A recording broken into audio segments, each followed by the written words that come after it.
함께 사도신경으로 우리의 신앙을 고백하겠습니다. 전능하사 천지를 만드신 하나님 아버지를 내가 믿사오며 그 외아들 우리 주 예수 그리스도를 믿사오니 이는 성령으로 잉태하사 동정녀 마리아에게 나시고 본디오 빌라도에게 고난을 받으사 십자가에 못 박혀 죽으시고 장사한 지 사흘 만에 죽은 자 가운데서 다시 살아나시며 하늘에 오르사 전능하신 하나님 우편에 앉아 계시다가 저리로서 산자와 죽은 자를 심판하러 오시리라. 성령을 믿사오며 거룩한 공회와 성도가 서로 교통하는 것과 죄를 사하여 주시는 것과 몸이 다시 사는 것과 영원히 사는 것을 믿사옵나이다. 아멘. 함께 부를 찬송은 찬송가 495장입니다.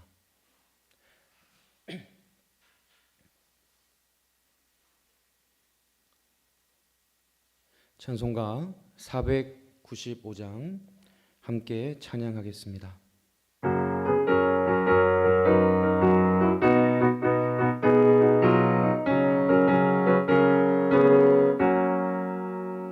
익은 곡식 거둘 자가 없는 이때에 누가 가서 거둘까? 내가 어찌 게으르게 앉아 있을까? 어서 가져바치로 보내주소서 보내주소서. 제단 숯불 내 입술에 대니 어찌 주저할까? 주여 나를 보내주소서. 주가 두루 다니시며 일꾼 부르나 따르는 자 적도다. 보라 주의 사랑하는 익은 곡식을 어서 거두러 가자. 보내주소서 보내주소서.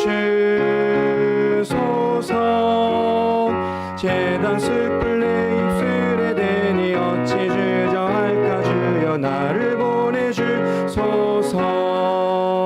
주가 나를 부르시니 언제 어디나 기뻐 가서 일하리. 주가 명령 내리실 때 능력 받아서 기뻐 거두리로다. 보내주소서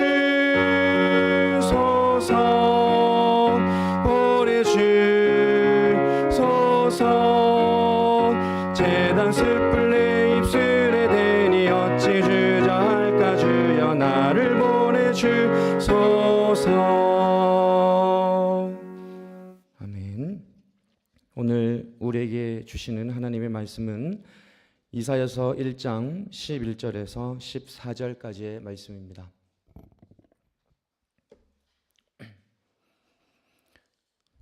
이사야서 1장 11절에서 14절까지 말씀 다 함께 한 목소리로 읽겠습니다.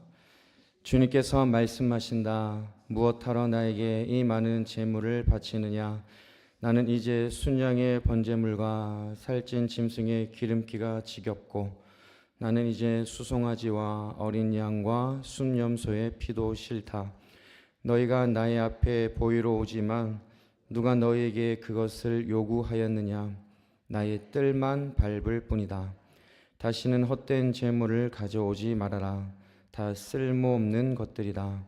분향하는 것도 나에게는 역겹고 초하루와 안식일과 대회로 모이는 것도 참을 수 없으며 거룩한 집회를 열어놓고 못된 짓도 함께하는 것을 내가 더 이상 견딜 수 없다.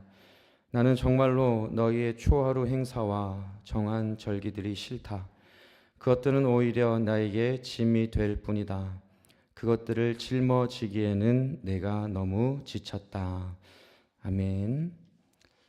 오늘도 우리들을 변함없이 사랑하시고 붙들어 주시는 하나님의 은혜가 여러분 모두에게 임할 수 있기를 간절히 소망합니다. 오늘부터 이사야서를 통해 우리가 함께 은혜를 나눕니다.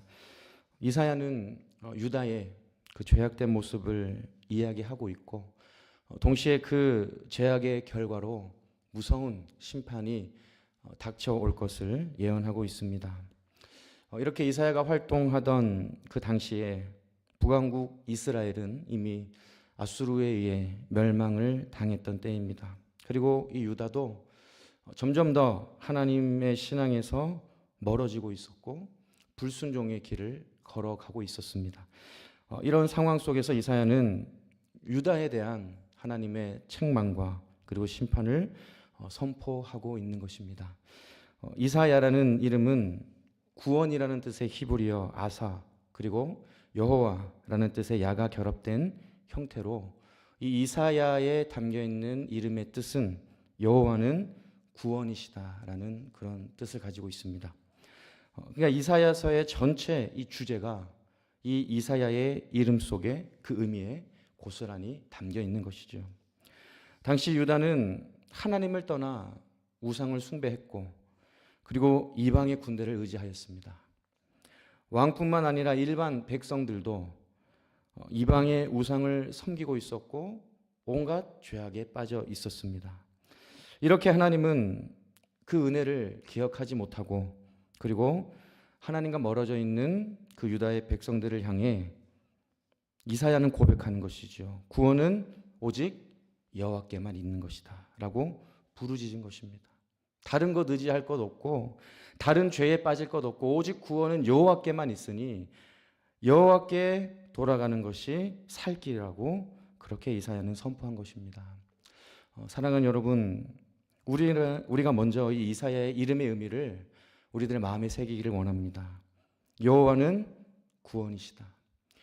이 짧지만 가장 강력한 힘이 있는 고백이 날마다 우리들의 삶의 자리에 고백될 수 있어야 합니다. 우리들의 인생의 구원은 오직 하나님께만 있습니다. 내 힘으로 할 수 없고 내 경험으로 해결할 수 없는 수많은 문제와 어려움 앞에서 우리들은 다른 것을 의지해서는 안 된다는 것입니다. 다른 것을 바라보아서는 안 된다는 것입니다. 오직 하나님께만 구원이 있다는 것을 확실히 믿고 그 믿음의 고백을 가지고 살아가야 한다는 것입니다. 시편 146편 3절을 보면 너희는 힘 있는 고관을 의지하지 말며 구원할 능력이 없는 사람을 의지하지 말아라 라고 기록되어 있습니다. 여러분, 세상에서 아무리 큰 힘과 권력을 가지고 있다 할지라도 하나님 앞에서는 아무것도 아니라는 것이죠. 구원할 능력은 오직 하나님께만 있기 때문입니다. 우리가 의지할 대상은 하나님 한 분밖에 없다는 것을 여러분 마음에 새기시고 여호와는 구원이시다라는 그 믿음의 고백으로 살아가는 저와 여러분 모두가 될 수 있기를 바랍니다. 오늘 함께 읽은 이 본문의 1장은 하나님께서 싫어하시는 그런 유다 백성들의 모습이 구체적으로 나오는데요. 먼저 11절 말씀을 보시면 주님께서 말씀하신다. 무엇하러 나에게 이 많은 재물을 바치느냐. 나는 이제 순양의 번제물과 살찐 짐승의 기름기가 지겹고 나는 이제 수송아지와 어린 양과 순염소의 피도 싫다라고 말씀하고 있습니다. 이사야는 하나님께서 제사와 제물을 아주 싫어하시고 그리고 처음부터 그 제사와 제물을 원치 않으셨다고까지 말하고 있습니다. 이것은 당시 하나님께 드린 유다 백성들의 제사와 제물이 진실된 믿음으로 드린 것이 아니라 가식적이고 또 형식적이고 습관적으로 드린 제사와 제물이었기 때문에 하나님은 그 습관과 형식을 가지고 드리는 그 제물과 제사를 싫어하셨다라고 하는 그런 표현입니다. 모세의 율법, 특히 이 레위기서를 보면 하나님께서는 분명히 그 백성에게 제사와 제물을 요구하셨습니다. 하지만 여러분, 그런 제사의 요구는 짐승의 기름기와 그 짐승의 피를 원했기 때문이 아니라 그 제사와 제물을 통해 백성들의 진실된 믿음과 백성들의 진실된 순종을 원하셨던 것입니다. 제물을 바치는 그 마음에 진실된 믿음을 원하셨다는 것이죠. 하지만 오늘 본문에 나오는 유다 백성들은 그렇지 못했다는 것입니다. 많은 제물을 바친 것은 맞습니다. 제물을 바치지 않은 것이 아닙니다. 순양의 번제물을 바친 것도 맞습니다.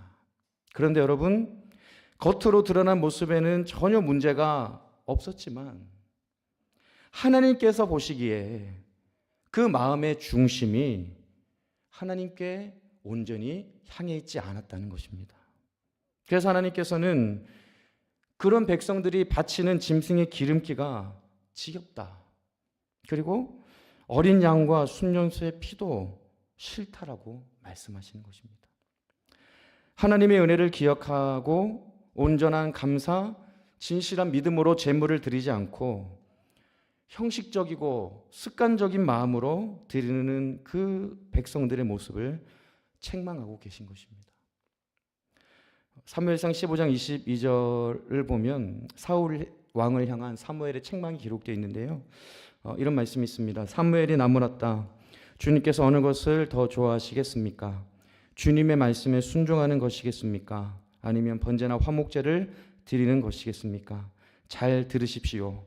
순종이 제사보다 낫고 말씀을 따르는 것이 순양의 기름보다 낫습니다. 우리가 잘 아는 말씀이지요.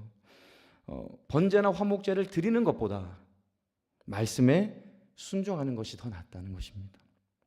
그러니까 순종이 제사보다 낫고 말씀을 따르는 것이 순양의 기름보다 낫다고 확실하게 이야기하고 있습니다. 그런데 여러분, 오늘 본문의 유다 백성들은요, 이것과는 전혀 반대였습니다. 제사가 순종보다 낫고 순양의 기름이 말씀을 따르는 것보다 더 낫다라고 생각하면서 진실된 모습으로 하나님께 나아가지 못하고 습관적이고 형식적인 모습으로 하나님 앞에 나아갔다는 것입니다. 하나님과는 전혀 상관없이 살아가고 주변의 강대국을 의지하며 우상을 섬기면서 하나님께 제사를 드렸다는 것이죠. 말씀에 순종하지 않으면서 짐승의 제물을 드렸다는 것입니다. 그런 진실하지 않는 제물과 제사는 하나님께서 지겹다고 하신 것이고 싫다라고 말씀하고 계신 것입니다. 사랑하는 여러분, 우리들의 모습을 생각해 봅니다. 우리들은 진실한 모습으로 하나님께 예배드리고 오직 하나님만 의지하며 살아가고 있습니까? 겉으로 보이는 모습에는 열심이지만 우리들의 마음, 사람이 볼 수 없고 하나님만 볼 수밖에 없는 우리들의 마음에는 다른 것이 자리 잡고 있는 것은 아닙니까? 우리 모두가 진실된 믿음으로 살아갈 수 있기를 바랍니다. 형식적이고 습관적인 그런 예배를 드리는 것이 아니라 내가 은혜 없이는 살 수 없습니다. 내가 주님의 도움이 없이는 살 수 없습니다라는 그 간절한 믿음으로 날마다 하나님 앞에 나아갈 수 있는 저와 여러분 모두가 될 수 있기를 바랍니다. 저는 이 11절 말씀에서 하나님께서 말씀하신 지겹고 싫다라는 이 말씀이 저를 향한 하나님의 말씀이 아닌지 깊이 생각해 보았습니다. 우리가 드리는 예배, 하나님 앞에 드리는 헌신, 그리고 찬양의 고백이 하나님 보시기에 지겹고 싫은 것이 아니라 하나님께서 기쁘게 받으실 만한 진실하고 간절한 모습이 될 수 있기를 바랍니다. 그래서 우리가 은혜를 사모하는 뜨거운 마음으로 하나님 앞에 날마다 더 가까이 나아가는 저와 여러분 모두가 될 수 있기를 바랍니다. 그리고 이어지는 본문 12절을 보시면 이렇게 기록되어 있습니다. 너희가 나의 앞에 보이러 오지만 누가 너희에게 그것을 요구하였느냐? 나의 뜰만 밟을 뿐이다. 여러분, 계속해서 책망을 하고 계십니다. 이스라엘의 모든 남자들은 1년에 3번씩 거룩한 집회에 참여해야 했습니다. 하나님께서 이렇게 말씀하신 것은 하나님의 은혜를 잊지 않도록 하기 위한 것이었습니다. 이스라엘 백성들이 이집트에서 나온 것과 그리고 곡식의 열매를 얻어 살아가고 있는 이 모든 것이 하나님께서 함께 하신 은혜임을 기억해야 한다는 것이었습니다. 또한 선민으로서 하나님과 교제를 지속하게 하기 위해서 하나님은 절기를 지키라고 말씀하신 거예요. 그런데 당시 유다 백성들에게는 모든 것이 다 하나님께서 함께 하신 은혜라는 그런 고백과 감사가 없었다는 것입니다. 하나님과 교제를 통해 하나님의 뜻을 알아가는 그런 영적인 기쁨도 그들에게는 없었다는 것이죠. 여러분, 물론 하나님 앞에 나오지 않은 것은 아닙니다. 하나님 앞에 나와 거룩한 절기를 다 지켰습니다. 하지만 하나님의 책망은 12절 후반절에 기록되어 있듯이 나의 뜰만 밟을 뿐이다 라는 것이었습니다. 나의 뜰만 밟을 뿐이다. 하나님 앞에 절기를 지키러 오기는 하지만 그들의 삶은 전혀 하나님의 뜻을 구하지 않고 오히려 죄악 가운데 살아갔다는 것이죠. 겉으로 보기에는 예배자이지만 중심을 보시는 하나님께서 보셨을 때에 그들은 뜰만 밟고 돌아가는 헛된 예배를 드리고 있었다는 것입니다. 하나님의 은혜에 대한 감사 없이, 하나님의 뜻을 구하기 위한 그런 영적인 기쁨 없이 그냥 그 뜰만 밟고 돌아가서 하나님과는 전혀 상관없이 살았다는 것이죠. 여러분, 우리가 드리는 예배의 모습은 어떻습니까? 예배의 자리에 나와서 하나님께 예배를 드린 것에 스스로 만족하는 것이 아니라 나의 온 삶을 예배자로 하나님께 드릴 수 있어야 합니다. 진정한 예배는 교회 안에서 끝나는 것이 아니라 나의 삶의 자리에서 하나님께서 주신 말씀에 순종하며 하나님의 뜻을 이루며 살아가는 것이 진정한 예배자의 모습입니다. 뜰만 밟는 예배자가 아니라 내 삶 속에서 하나님의 말씀을 기준으로 삼고 구별된 믿음으로 살아가는 그런 삶의 예배자가 될 수 있어야 한다는 것입니다. 유다 백성들은 각종 절기를 맞아 하나님 앞으로 나왔고 모였습니다. 하지만 여기까지 인도하신 하나님의 은혜에 대한 감사가 없었고 앞으로 인도하실 하나님에 대한 그 확실한 믿음이 없었습니다.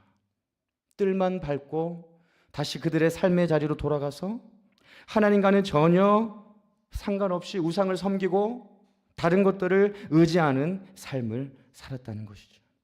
하나님께서는 이렇게 위선과 가식으로 가득한 유다 백성들에게 이사야를 통해 책망을 하고 계신 것이고 그들에게 심판을 말씀하신 것입니다.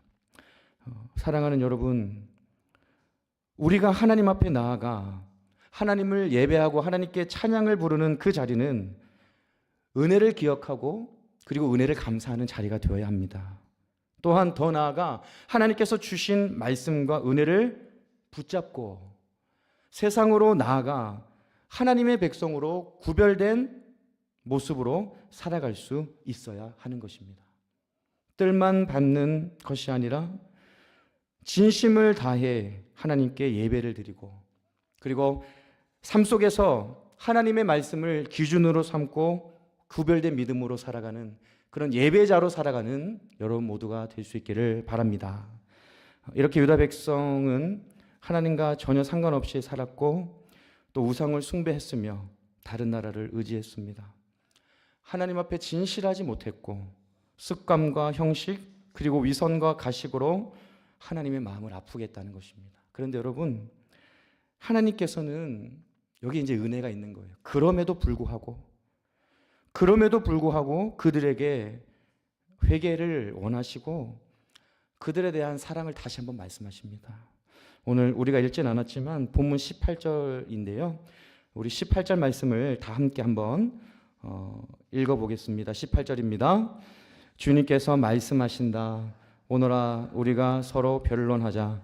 너희의 죄가 주홍빛과 같다 하여도 눈과 같이 희어질 것이며 진홍빛과 같이 붉어도 양털과 같이 희어질 것이다. 네. 여러분, 하나님께서 이 죄가 많은 유다 백성에게 우리가 서로 변론하자라고 말씀하세요. 이 변론은 유대인들이 사용하던 그런 공식적인 법정인 용어인데요. 자신이 정당하다고 생각하는 바를 서로 대화하고 또 옳고 그름을 가리자는 그런 의미입니다. 그런데 하나님께서 유다 백성들에게 우리가 서로 변론하자라고 말씀하신 것은 나와 대화하자. 우리가 좀 진실하게 이야기하자. 그리고 이어지는 말씀처럼 내가 너희들을 용서해 주겠다라고 말씀하고 계시는 것입니다. 죄가 주홍빛과 같고 진홍빛과 같아도 눈과 같이 그리고 양털과 같이 희어질 것이라고 우리 하나님은 그 희망을 백성들에게 선포하신 것입니다. 자신들의 그 연약함과 부족함을 깨닫고 회개하며 하나님께 돌아오기만 하면 회복될 수 있다는 그런 기회를 이 백성들에게 주신 것입니다. 여러분, 하나님께서는 우리들을 구원하시는 분이십니다. 우리들의 믿음의 길이 완전할 수 없습니다. 우리가 하나님께서 주신 이 믿음을 완전하게 100% 온전히 지킬 수는 없어요. 때로는 실수할 수 있고 넘어질 수 있습니다. 그런데 중요한 것은 하나님께 돌아가고자 하는 믿음의 결단과 우리의 믿음의 고백입니다. 하나님은 우리가 돌아가기만 하면 회복시켜 주시고 다시 한번 일으켜 주시는 그 은혜를 예비하시고 우리를 기다리시는 그런 분이십니다. 형식적이고 습관적인 우리들의 믿음, 뜰만 밟고 돌아가 세상 속에서 하나님과 전혀 상관없이 살아가는 그런 유다 백성들의 모습이 지금 우리에게, 지금 나에게 있는 건 아닌지 다시 한번 돌아보고 그 모든 모습들을 회개하고 하나님께 돌아가서 회복하게 하시는 하나님의 은혜를 누리며 그리고 날마다 진실된 믿음으로 살아가는 여러분 모두가 될 수 있기를 우리 주님의 이름으로 축복합니다. 기도하겠습니다. 사랑과 은혜가 충만하신 하나님 아버지, 오늘 이 이사야서의 말씀을 통해 우리들의 믿음의 모습을 다시 한번 돌아봅니다. 형식적이고 습관적인 나의 믿음의 모습은 있는 건 아닌지, 그리고 뜰만 밟고 돌아가 세상 속에서 하나님과 전혀 상관없이 살아가는 그런 나의 연약함과 부족함이 있는지 나를 돌아보기를 원합니다. 그래서 그 모든 모습을 회개할 수 있는 그 은혜를 주시고 하나님께 돌아가서 회복하게 하시는 하나님의 그 은혜를 경험할 수 있는 우리 모두가 다 될 수 있도록 주님 함께하여 주시옵소서. 우리가 진실된 믿음으로 살아가길 원합니다. 하나님께서 보시기에 기뻐하실 만한 그런 믿음으로 살아갈 수 있는 우리 모두가 될 수 있도록 인도하여 주시옵소서. 이사야에 담겨있는 그 이름의 의미를 마음에 새깁니다. 여호와는 구원이시다 라는 이 이름의 의미를 마음에 새기며 다른 것 의지하지 않게 하시고 다른 것 바라보지 않게 하시고 오직 우리의 구원이 되시는 하나님만 바라보며 하나님만 의지하며 살아가는 우리들의 인생이 되게 하여 주시옵소서. 은혜 주심에 감사드리며 사랑이 많으신 예수 그리스도 이름으로 기도드립니다. 아멘. 하늘에 계신 우리 아버지여, 이름이 거룩히 여김을 받으시오며 나라의 임하옵시며 뜻이 하늘에서 이룬 것 같이 땅에서도 이루어지이다. 오늘날 우리에게 일용할 양식을 주옵시고 우리가 우리에게 죄 지은 자를 사하여 준 것 같이 우리 죄를 사하여 주옵시고 우리를 시험에 들게 하지 마옵시고 다만 악에서 구하옵소서. 대개 나라와 권세와 영광이 아버지께 영원히 있사옵나이다. 아멘.